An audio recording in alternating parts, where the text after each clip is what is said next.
یا ایھا الذین آمنوا، اے ایمان والو، جب کبھی قرآن میں یہ پڑھنا یا سننا یا ایھا الذین آمنوا، تو یقین بنا لینا کہ مجھے میرے رب نے پکارا ہے، مجھے میرے رب نے آواز دی ہے، مجھے میرے اللہ نے صدا دی ہے۔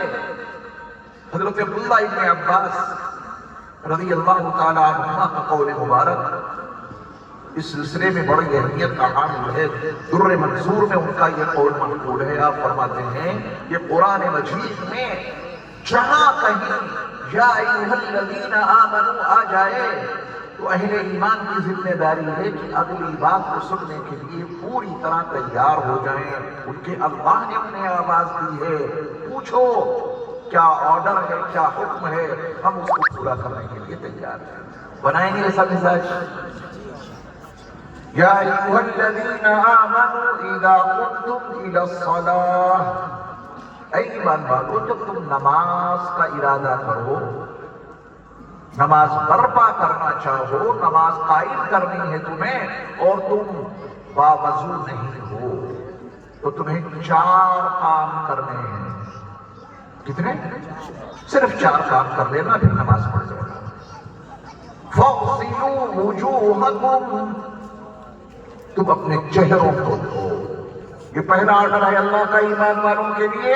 نماز برپا کرنے سے پہلے، نماز قائم کرنے سے پہلے، آپ کی زبان میں کہہ دیتا ہوں، نماز پڑھنے سے پہلے اگر وضو نہیں ہے تو یہ 4 کام کرو۔ پہلا کام فاغسلوا وجوہکم، اپنے چہروں کو دھو۔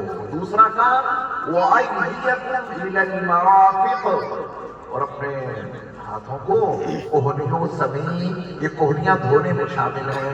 اور تیسرا کام وامسحوا برؤوسکم، اور اپنے سروں کا مسح کرو۔ اور چوتھا کام وارجلکم الی الکعبین، اور اپنے پیروں کو ٹخنوں سمیت دھو۔ یہ 4 کام بتائے اللہ نے۔ قرآن کے خلاصے کے لیے ایک مثال دوں گا، زیادہ نہیں۔ اللہ کو عبادت سے راضی کرو، ان کی عبادت اتنی کرو، ایسی کرو کہ وہ راضی ہو جائیں، اور اپنے رسول کی اطاعت کرو، اتنی کرو، ایسی کرو کہ وہ راضی ہو جائیں، اور مخلوق کی خدمت کرو کہ وہ راضی ہو جائے۔ یہی تو ہے پورے قرآن کا خلاصہ۔ تینوں کے لیے ایک مثال۔ اللہ کا آرڈر سمجھ گئے؟ ایمان والو جب کچھ نماز کا ارادہ کرو، تمہارا وضو نہیں ہے تو کتنے کام کرنے ہیں؟ 4۔ ناحل والو، میرے ایمان والے بھائیوں، دوستوں، بزرگوں، انصاف سے بتانا، جیسا وضو قرآن میں اللہ نے بتایا ہے، کیا آپ نے زندگی میں کبھی ایسا وضو کیا؟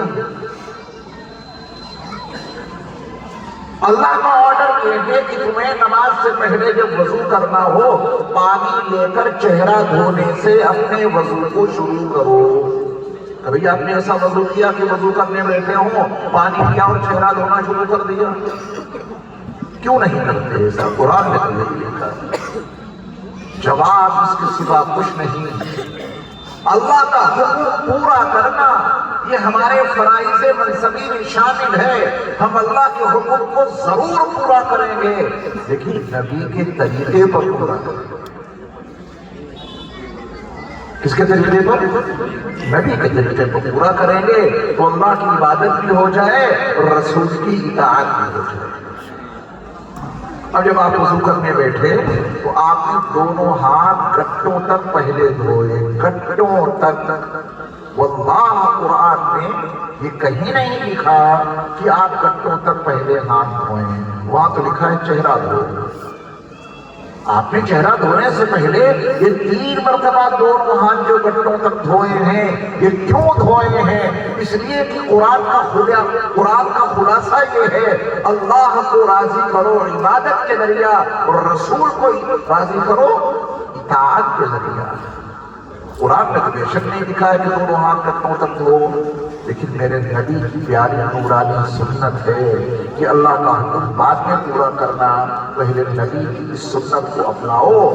تو ہم نبی کی اطاعت کے لیے، نبی کی سنت کو عملی طور پہ برپا کرنے کے لیے دونوں ہاتھ گھٹنوں تک دھوتے ہیں، ہے نا یہ سچائی؟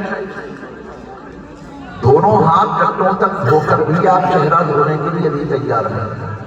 قرآن میں لکھا ہے کہ چہرہ دھو، آپ نے کلی کرنی شروع کر دی، 3 مرتبہ کلی، مسواک، منہ کی صفائی، یہ مزمزہ کلی کرنا، یہ بھی قرآن میں نہیں ہے کہ آپ وضو سے پہلے مزمزہ کیجیے، کلی کیجیے، لیکن پھر بھی ہم کرتے ہیں، اس کے بغیر کوئی وضو نہیں کرتے۔ وجہ اس کے سوا کچھ نہیں، اللہ کو راضی رکھنا ہے ان کی عبادت کر کے، اور رسول کو راضی رکھنا ہے ان کی اطاعت کر کے۔ ان کی اطاعت میں ہم نے کلی شروع کر دی، 3 مرتبہ کلی کی صاف کیا۔ ابھی بھی آپ چہرہ دھونے کے لیے